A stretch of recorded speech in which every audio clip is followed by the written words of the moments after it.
The Galactic Council chamber smelled like burnt lavender and old authority. 15 species sat in their designated arcs, arranged by seniority, which really meant arranged by who had the most warships 3,000 years ago. The ceiling was a dome of living crystal that shifted color with the mood of the room. Today, it was a calm, self-satisfied blue. Kang Yuna sat in the human section. 40 years of membership, and humanity still occupied the smallest arc, tucked between the Kelani delegation, a timid, four-lunged species with excellent hearing and no military, and an empty seat that once belonged to a civilization that had gone extinct during a resource redistribution initiative no one talked about anymore. Yuna was a short woman with a face that gave nothing away for free. She wore a dark suit, no medals, no ceremonial nonsense. She carried a leather notebook and a pen, which the alien delegates found either charming or suspicious, depending on the week. She was 47 years old. She had spent 20 of those years in military intelligence. She smiled the way a locked door smiles. Politely, completely, giving you absolutely nothing about what was behind it. The session opened the way sessions always opened. Urani, the Velthari Prime Speaker, rose from the central dais and spread all 8 of their limbs in the traditional gesture of unity. Urani's body was covered in bioluminescent cells that pulsed with meaning, the way a human face moved with expression. Right now the light was a steady, rhythmic gold. Calm, controlled. 60 years of leading this chamber had made Urani very good at looking calm. "We gather in shared purpose," Urani said, and the translation systems carried the words into 15 languages simultaneously. "Today we address the matter of corridor allocation in the Valon sector." Yuna opened her notebook. She already knew what was coming. She had known for 6 months. Dreth Commodore Taken stood next. He was enormous. 2.5 meters of scaled muscle and military decoration, with a voice like gravel being crushed under a tank. The Dreth hegemony was the Council's largest armed force, and Taken never let a room forget it.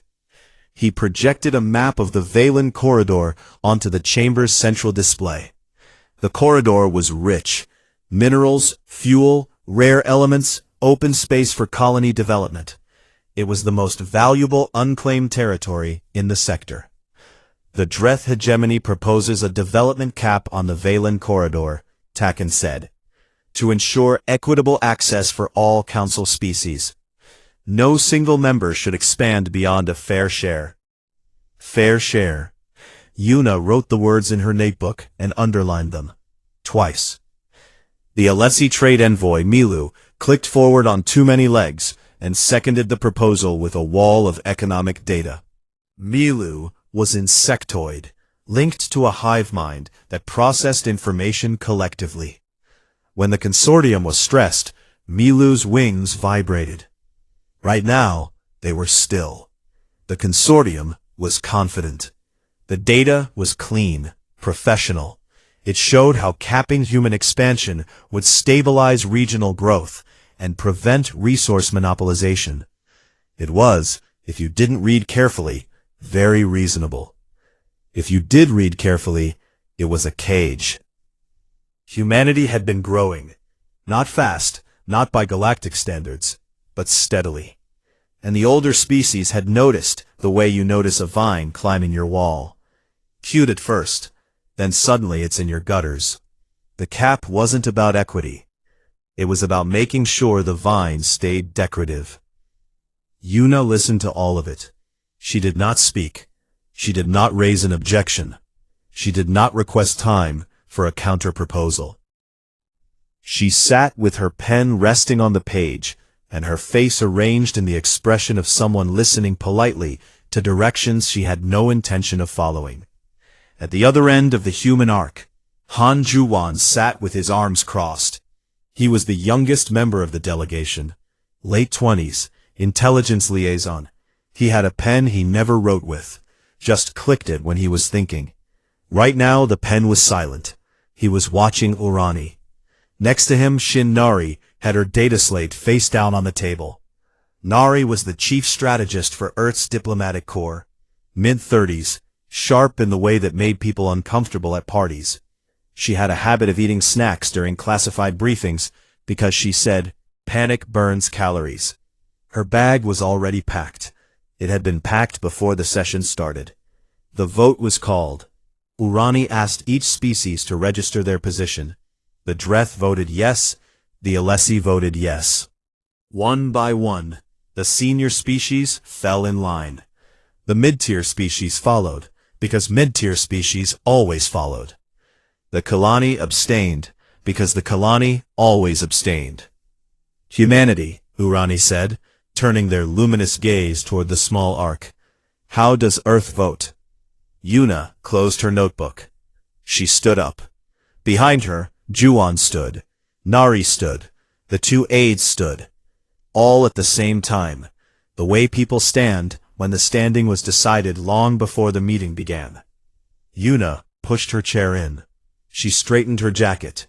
She picked up her notebook and her pen, and she looked at Urani with an expression that was not angry, not defiant, not dramatic.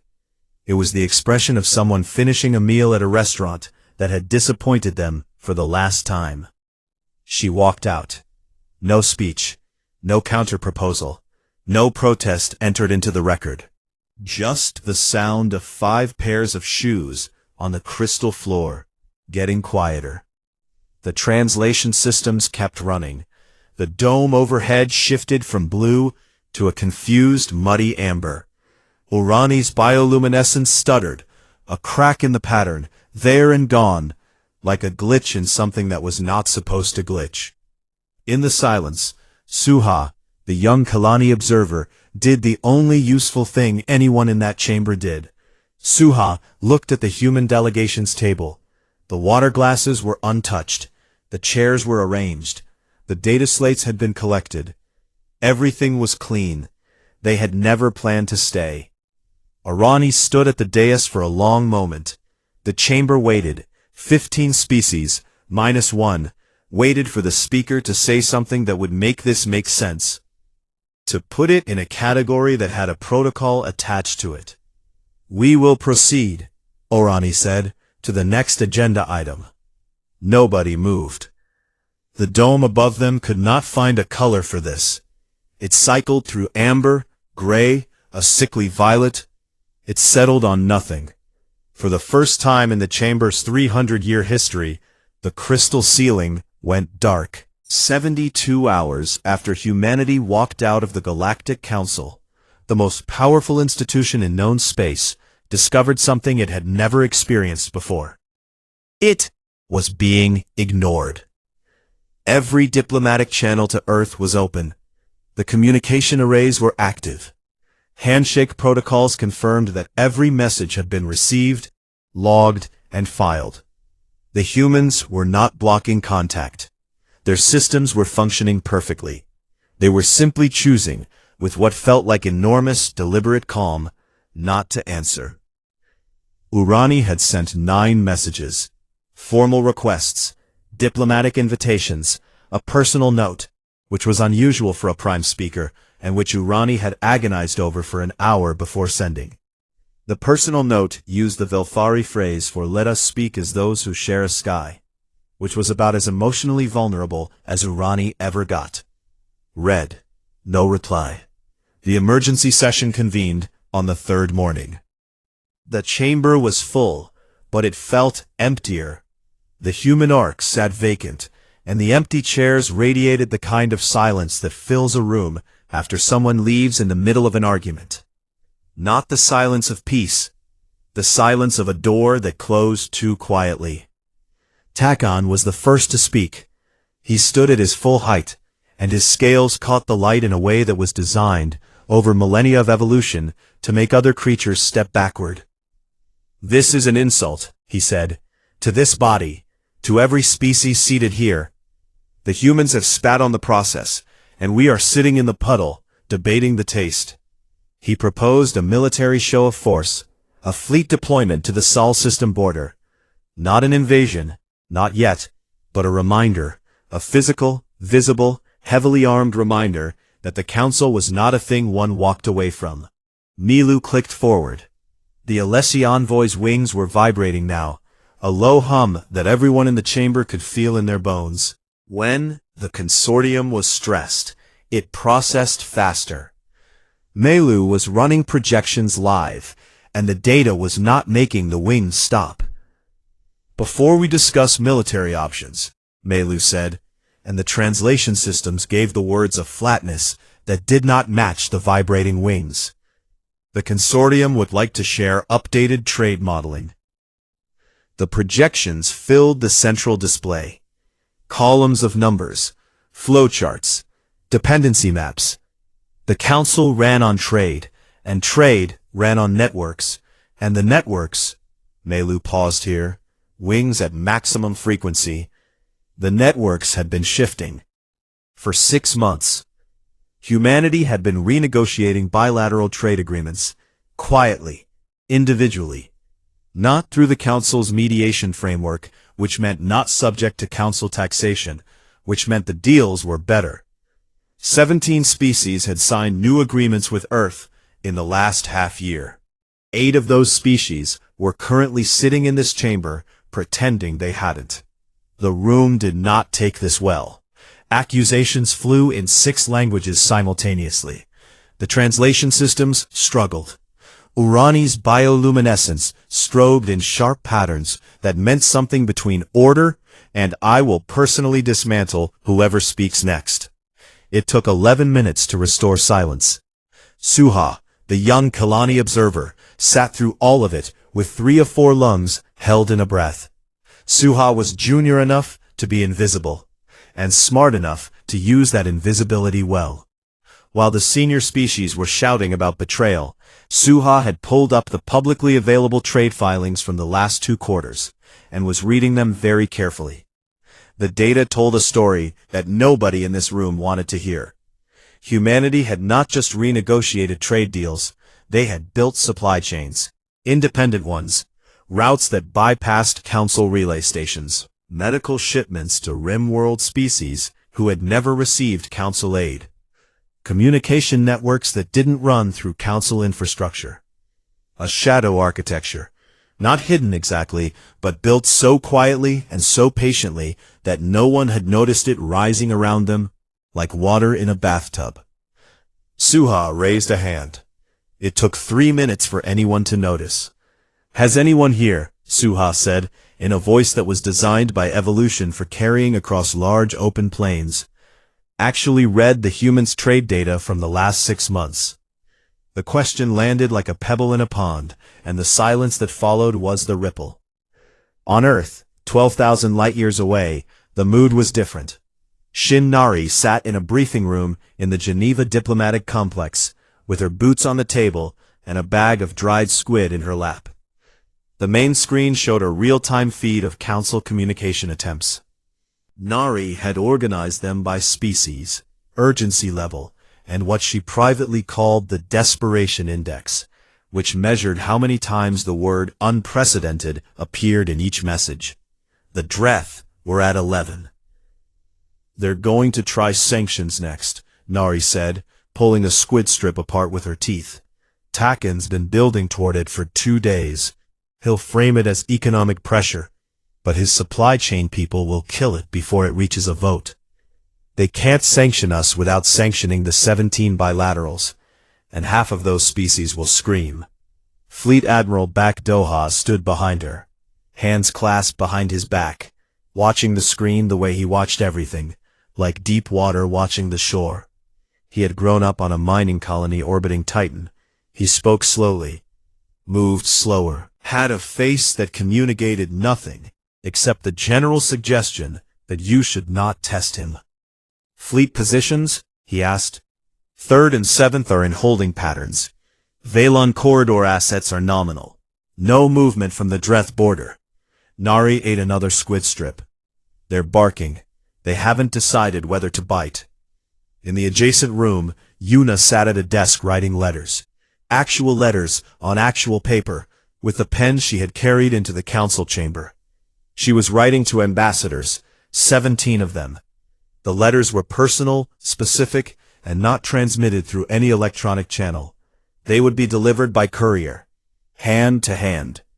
Juwon leaned in the doorway, watching her write. Urani sent another one, he said. Personal channel. Use the shared sky phrasing. Yuna's pen did not stop moving. What number is that? She asked. 9. She finished the line, placed the pen down, looked up. They'll send one more. Then they'll stop asking and start trying to figure out what we want. That's when it gets interesting. And when they figure out what we want, Yuna smiled. It was the kind of smile that a locked door has no business making, but makes anyway. They won't. Because we don't want anything from them. That's the part they can't process. Every species they've ever dealt with wanted something. Access, protection, trade rights, a seat at the table. We want a different table. And we've already built it. Juwon clicked his pen, once. Back at the council station, the emergency session dragged into its 9th hour. Delegates had stopped shouting and started whispering, which was worse. Urani had retreated to the speaker's private chamber, a small room behind the dais that no one else was permitted to enter. Urani sat alone. The chamber was dark, except for the speaker's own bioluminescence, which pulsed in slow, unsteady rhythms. Urani was reading the council's founding charter, the original document 3,000 years old, written in a language that predated the translation systems. Urani read it line by line, looking for something specific. A clause, a mechanism, a protocol, anything that said a member species was required to stay. Anything that gave the council the authority to compel participation. Anything that made the walls of this institution solid instead of decorative. There was nothing. 3,000 years, and nobody had ever thought to write that rule down, because nobody had ever imagined someone would choose to leave. Urani's light went out.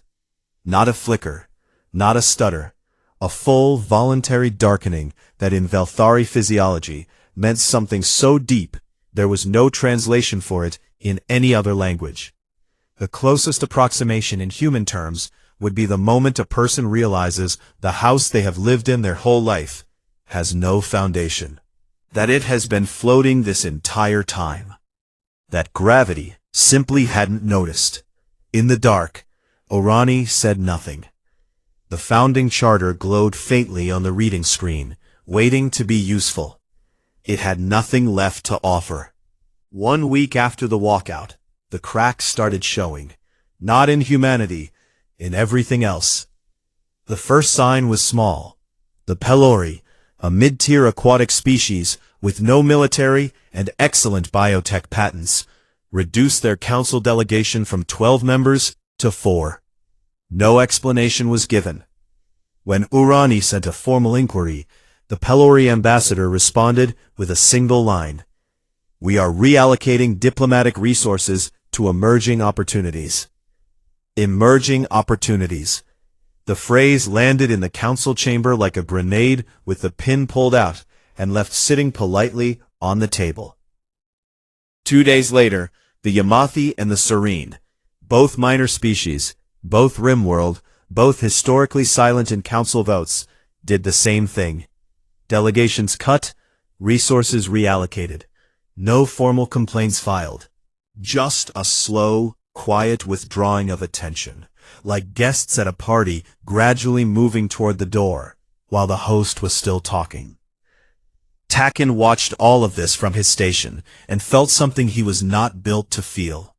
The Dreth were conquerors. Their biology ran on certainty, advance, hold, defend. Uncertainty was a chemical state that made his scales itch, and right now he wanted to claw his own arms off. He called an emergency military briefing with his own advisors. 6 Dreth strategists, the best the hegemony had, gathered in a secure room aboard the council station. Taken laid out a proposal for economic sanctions against Earth. Targeted, Surgical. A demonstration that the council had teeth and was willing to use them. His chief economic advisor, a younger Dreth named Voro, who had spent 15 years studying galactic trade flows, pulled up a dependency chart and said nothing for a long time. Commodore, Voro said, humanity has bilateral trade agreements with 18 council species. If we sanction Earth, we sanction those agreements. 14 of those species will formally protest. 6 will threaten counter-sanctions against the hegemony specifically, because our own supply chains depend on materials that transit through human-negotiated routes. Takken stared at the chart.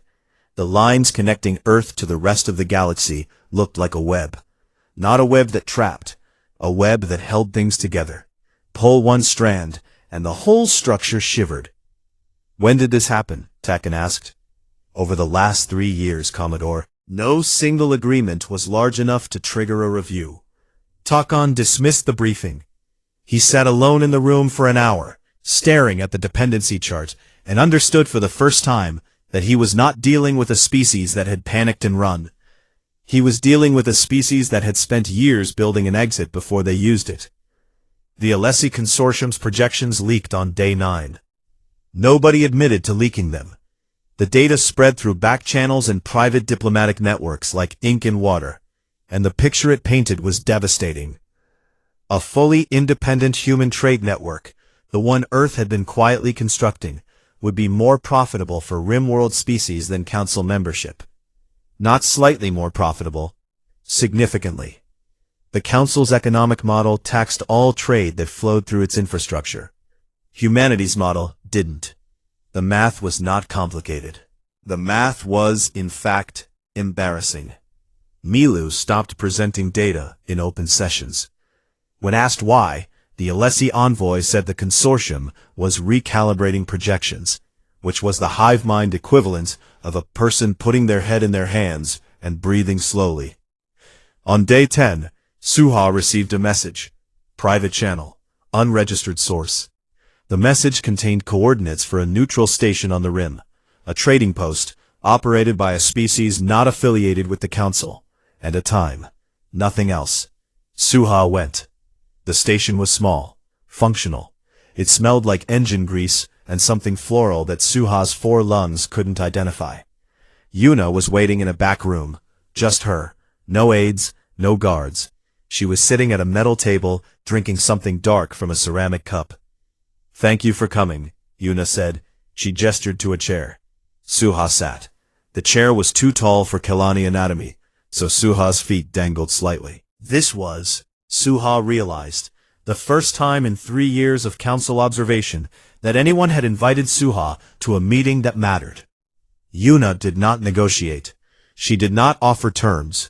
She did not make demands or threats or promises. She talked for 12 minutes about what humanity had been building, and then she stopped and placed a data chip on the table between them. This is the full architecture, she said. Open network. Any species can join. No hierarchy.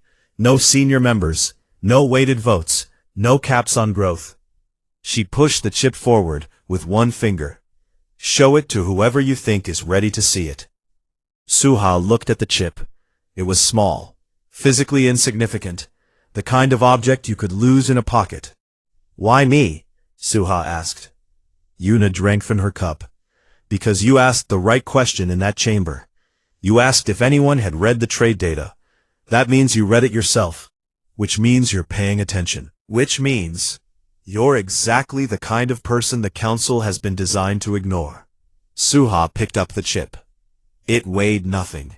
And, Yuna said, because the Kalani have no military, no economic leverage, no strategic value in any traditional sense. If you distribute this, no one can claim it was a power play. It's just information, shared by the smallest voice in the room. Suha understood. The data chip was not a weapon, it was a seed, and Yuna had chosen the most neutral soil in the galaxy to plant it in. Meanwhile, Fleet Admiral Beck Doha repositioned the Third Fleet. 16 capital ships and 40 support vessels moved into standard patrol formation along the Valen corridor. The formation was textbook. Defensive, not aggressive, not threatening, just present, like a very large, very quiet man standing in a doorway with his arms folded. The Dref detected the movement within hours. Taken received the report, read the fleet composition, and felt his scales itch again. The human ships were not pointed at anyone. They were not blockading anything. They were simply occupying space that, according to the cap proposal that had triggered the walkout, humanity was supposed to be excluded from. The message was not in the ships. The message was in their position.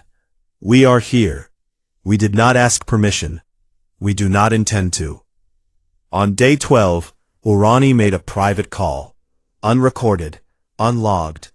The kind of communication that officially didn't happen. Yuna accepted. Urani's bioluminescence was muted.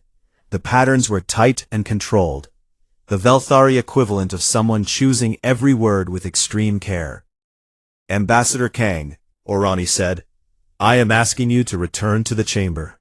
Yuna was in her office on Earth. Handwritten letters were stacked on her desk. The pen rested on a notebook, open to a page of notes that no one else could read because her handwriting was, by her own admission, terrible. Speaker, she said, we were in that chamber for 40 years. Yes. We asked 9 times for equitable corridor access. We filed proposals. We followed procedure. We engaged with the mediation framework. We played by your rules. She paused. Not for drama, for precision. You changed the rules every time we got close to winning. Urani's light flickered. We are not angry, Yuna said. I want to be clear about that. We are not punishing anyone. We simply built a different game. One where the rules are written down, and they stay written. There was a silence, the kind that crosses 12,000 light-years and still arrives heavy. Will you return? Urani asked. Not to that table, Yuna said. Not under those terms. Urani sat in the dark for a long time. Within 48 hours, 3 more species formally requested access to the open network architecture. Suha had been busy. The smallest voice in the room turned out to carry very, very far. Takan spent the evening alone in his quarters. He had pulled up Earth's military history on a private terminal. Not their galactic record, which was brief and unremarkable, but their internal history. The wars they had fought among themselves, the centuries of conflict and strategy and reinvention. He read about something called the Cold War. He read about nuclear deterrence. He read about a concept called mutually assured destruction. He read for 6 hours. He did not sleep. In the morning, he requested a private meeting with Urani. The speaker's bioluminescence was dim, exhaustion, or something deeper. He was, despite everything, a soldier, and soldiers delivered reports. We cannot fight them, he said. Urani's light pulsed. Because they are stronger? No. Taken's jaw tightened. The scales along his neck shifted color. An involuntary stress response he hated and could not control. Because they have been preparing for us to try.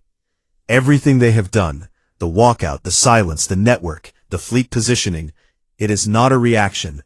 It is a sequence, and we are exactly where they expected us to be. Urani said nothing. I have studied war my entire life, Taken said. I know what preparation looks like, and I have never seen it done this patiently. The crystal ceiling above the empty chamber had not found its color. It remained dark, waiting like everything else for someone to tell it what came next. 2 weeks. 14 days since a short woman in a dark suit closed her notebook and walked out of a room that had held galactic civilization together for 3,000 years. The room was falling apart. 12 species had opened independent communication channels with Earth. Not through the Council, around it. 5 had formally joined the open network, which meant they were now trading, sharing medical data, and coordinating resource distribution through an infrastructure that humanity had built and the Council didn't control. The Pelori were in, the Soreen were in, the Yamathi were in. Two species that most council members couldn't name without checking a directory were in. And every day, the number grew. The Alessi Consortium was running dual projections now. 2 futures, 2 galaxies. In one, the council remained the center, and everything contracted slowly, like a lung that couldn't fully inflate. In the other, the open network expanded, and the galactic economy grew. But the growth was spread out, distributed, democratic in a way that made the word senior meaningless. Milu had stopped sharing these projections publicly. When pressed by other delegates, Milu's wings buzzed at a frequency that the Kalani later described as the sound of someone doing math they wish they hadn't started. Privately, the consortium had begun what the hive mind called a parallel evaluation, which was the Alessi way of saying they were looking at both doors and measuring which one was less likely to hit them on the way through. Urani called an emergency summit. Full chamber, all species, all delegations, mandatory attendance. The last time this protocol had been invoked was 90 years ago, during the Velk border war, when 2 species had been burning each other's colony worlds, and the galaxy needed someone to shout stop loud enough for both sides to hear. This was worse than the Velk War. The Velk War had 2 sides and a clear problem. This had no sides. It had a vacuum, and the vacuum was spreading. The summit opened with Orani at the central dais. The speaker's bioluminescence was extraordinary. Every cell engaged, every pattern deliberate, a full-body performance of authority and composure. This was the speech of Orani's life, 60 years of leadership condensed into a single address. Orani did not mention humanity by name. Instead, Orani spoke about the Council's founding. 3,000 years ago, 12 species had come together in the aftermath of a war that had sterilized 6 worlds, and they had decided that the alternative to cooperation was extinction. They had built this chamber. They had written the charter. They had created something that said, "We choose to survive together." It was a beautiful speech. Urani's light danced through colors that most species in the room could barely perceive, frequencies that carried emotional weight, the way music carries memory. Several delegates were visibly moved. The Kalani delegation had all 4 lungs held in suspension, which was their version of a standing ovation. Suha watched the room, not the speaker, the room. And Suha counted how many delegates were checking their private terminals during the speech, looking for open network updates, reading trade projections, monitoring communication channels that had nothing to do with this chamber. 14 out of 23 delegations were splitting their attention between the most important speech in Urani's career and a future that no longer included this room. Suha's hearts, Kalani had too, both ached. Taken broke protocol. He stood without being recognized. This was, by council law, a punishable offense, but nobody in the room had the energy left to punish anything. He walked to the center of the chamber and stood near the dais, not displacing Urani, but standing beside them, which was its own kind of statement. "I have spent 2 weeks studying the humans," Taken said. His voice was low, controlled. The gravel-crushing tone was gone, replaced by something flatter and more careful. Not their diplomacy, their history, among themselves. The chamber was still. Taken was the last person anyone expected to deliver an academic report. They have a concept called brinksmanship. It is the art of pushing a conflict to the very edge of catastrophe, to force the other party to surrender. When I first analyzed their walkout, I believed this was what they were doing, pushing us to the edge, waiting for us to blink. He paused. The scales on his neck shifted color again, that involuntary stress pattern he despised. I was wrong. Another pause. Longer. They are not on the edge. They crossed it the day they joined this council, 40 years ago. Everything since has been preparation. The trade agreements, the supply chains, the independent networks, the fleet positioning. None of it is a bluff. None of it is leverage. It is architecture. They built a building, and we are only now noticing that we are not inside it. He turned to Urani. They have no reason to bluff. They have no reason to negotiate. They have already built the thing they need. We are the ones who need something. We need them to come back. And we have nothing to offer that they cannot provide for themselves. The chamber erupted. Not in the dignified way that chambers are supposed to erupt. This was raw. Delegates shouting over each other in languages the translation systems were never designed to handle simultaneously. Milu's wings hit a frequency that vibrated the water glasses on 3 separate delegation tables. A minor species, whose name translated roughly as the patient ones, were for the first time in recorded history not patient. Urani's bioluminescence strobed. Involuntary, uncontrolled. A full-body stress response broadcast to every species in the room in frequencies that meant panic in any language. The speaker of the Galactic Council, the calmest being in known space, was flickering like a broken light. It took 23 minutes to restore order. By then, 2 delegations had left the chamber. Not a walkout. Worse, they just drifted out, like they had somewhere more important to be. On Earth, Nari watched the summit feed from a monitoring station buried 3 levels below the Geneva complex. The room was dark, except for the screens. She had stopped eating snacks. Her bag of dried squid sat unopened on the console. She was watching Urani's bioluminescence patterns with the focus of a surgeon reading a vital signs monitor. "They're going to break," she said. Doha stood behind her, arms folded. He had not moved in 40 minutes. "The question is which way?" Juwan sat in the corner. His pen was in his hand, not clicking, still. "They'll call her back," he said. Nari turned. "You sound sure?" Urani is proud, but Urani is not stupid.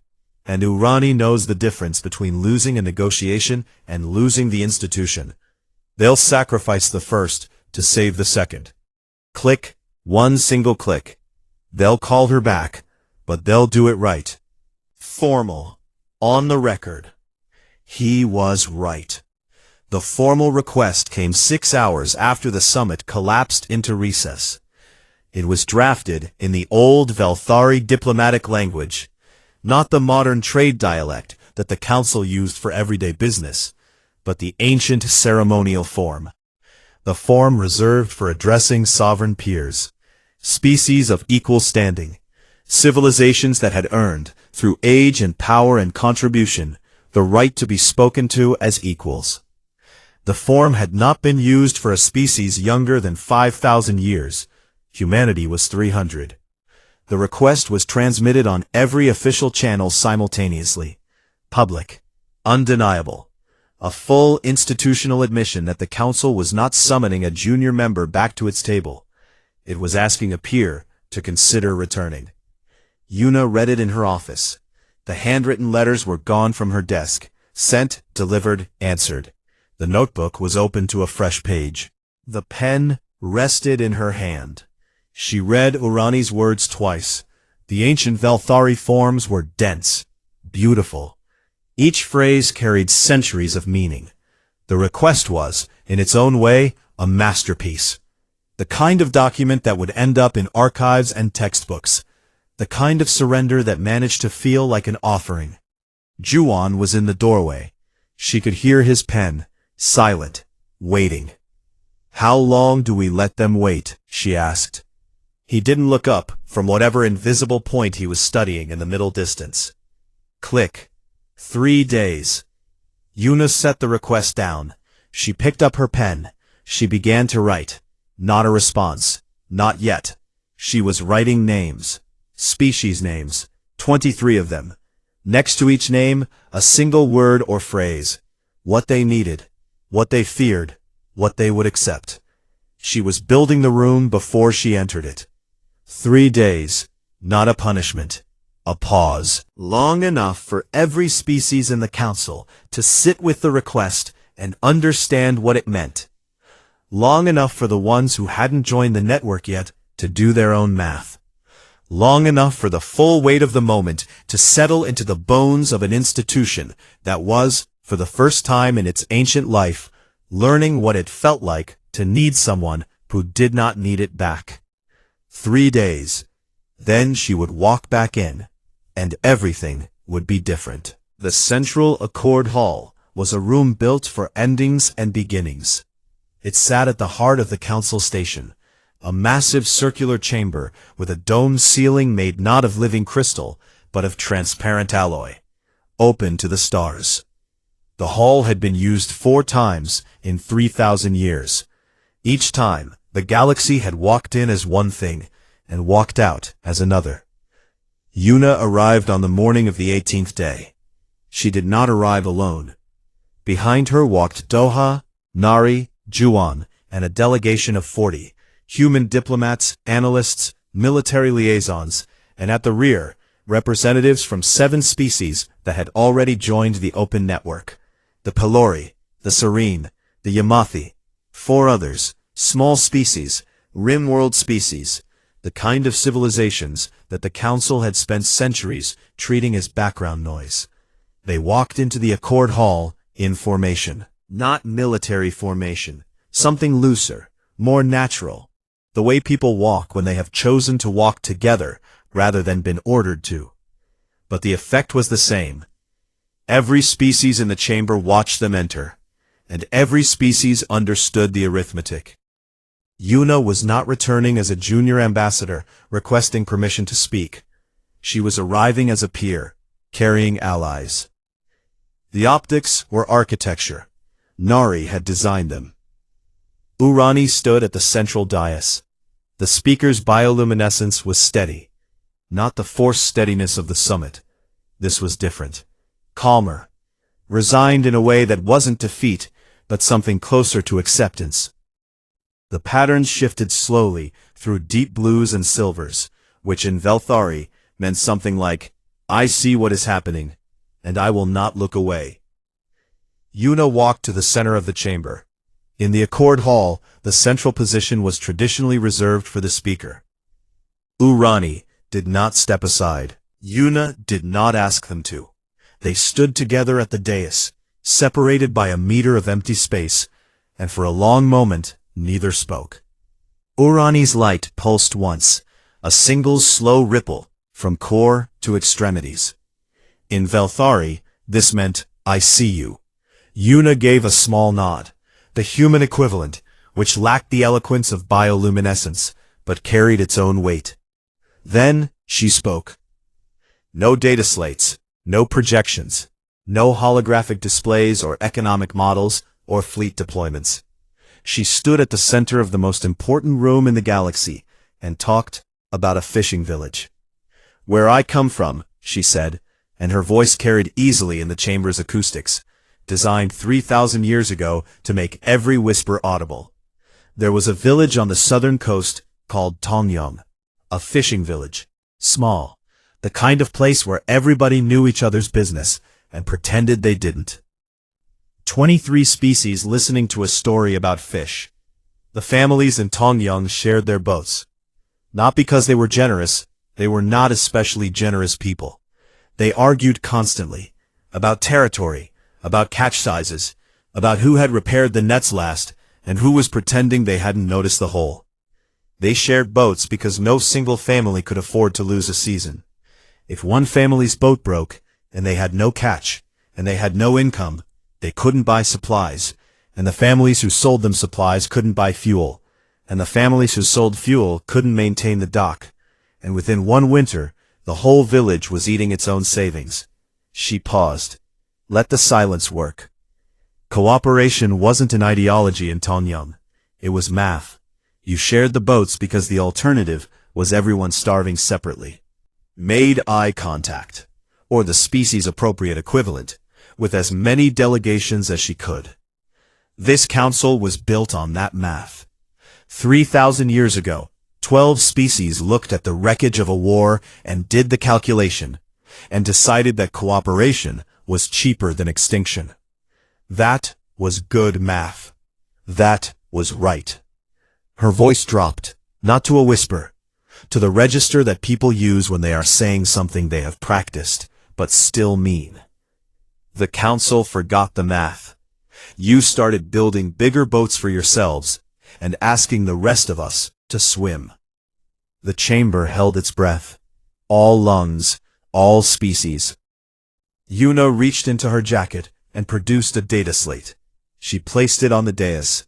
The display activated, projecting a document into the air above the chamber, visible to every delegation, every observer, every recording device. This is the new accord, she said. It was not written by humanity. It was written jointly, over the past 18 days, by 23 species. Open network access for all members. Rotating council leadership. No permanent chair. Transparent resource allocation with public audits. No senior member status. No caps on expansion for any species. Dispute resolution through independent arbitration, not hierarchical ruling.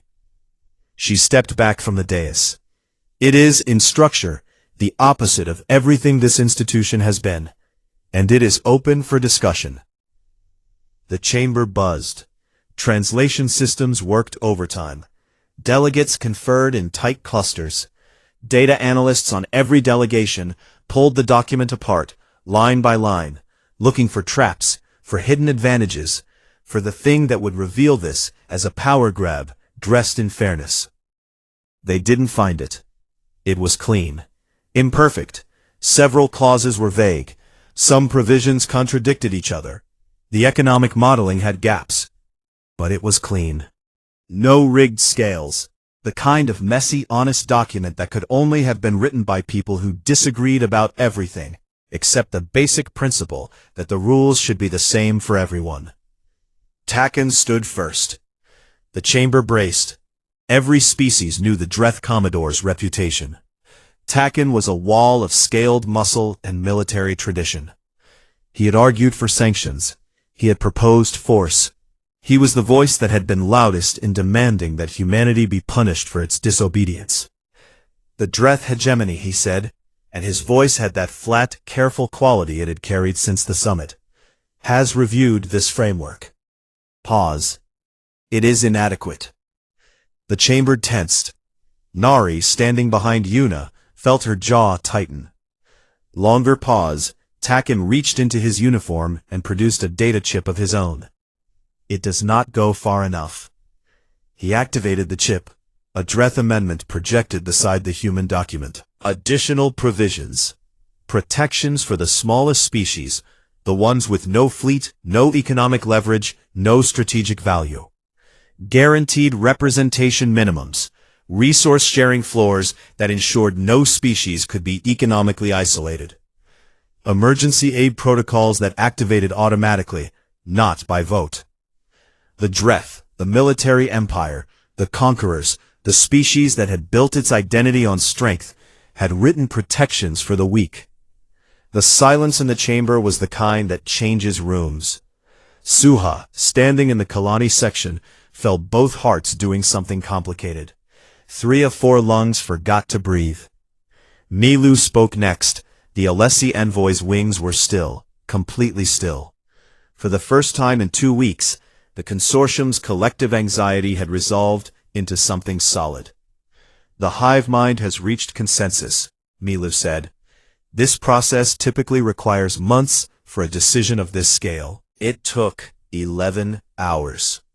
Wings folded neatly. The projections are clear. The consortium joins.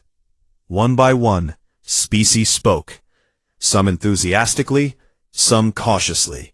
Some with visible reluctance and visible relief mixed together in species-specific ways. The chamber was loud and messy and alive in a way it had not been for years, maybe decades. Delegates argued about specific clauses. They proposed amendments. They rejected amendments and proposed different ones. They did the ugly, tedious, unglamorous work of building something together. Urani was last. The speaker stood at the dais, and the chamber quieted. Urani's bioluminescence was running through patterns that no translator could fully capture.